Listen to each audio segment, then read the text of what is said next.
बिस्मिल्लाहिर्रहमानिर्रहीम। दोस्तों, आजकल शुगर के मर्ज़ में अक्सर जो से उम्र रसीदा अफराद बहुत ज़्यादा तादाद में मुब्तला है। इसके अलावा 30-35 साल की उम्र में ही अक्सर अफराद शुगर के मर्ज़ में मुब्तला हैं। ख़ासकर जिनका वज़न ज़्यादा है उनमें ये बीमारी की रेशो ज़्यादा है। दोस्तों, मैं आपके साथ शुगर का एक कामयाब नुस्खा शेयर कर रहा हूँ। बहुत ही कामयाबी के साथ, बहुत ही आसानी के साथ, बहुत जल्द इसका इलाज किया जा सकता है। दोस्तों, आपने आधा चम्मच मेथी दाना लेना है और आधा चम्मच कलवंजी। इन दोनों चीज़ों को आपने रात को 1 कप पानी में के अंदर भिगो देना है। सुबह को आप दोनों यानी कि कलवंजी और मेथी दाना को आप चबा कर खा लें और इसके साथ पानी पी लें।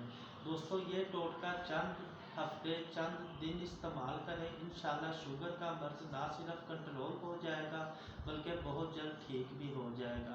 और इसके साथ साथ मैदे वाली चीज़ें और चीनी, मैदे की चीज़ें, चीनी, बेकरी की आइटम से मुकम्मल परहेज़ करें। इंशाल्लाह बहुत जल्द ये मसला ठीक हो जाएगा।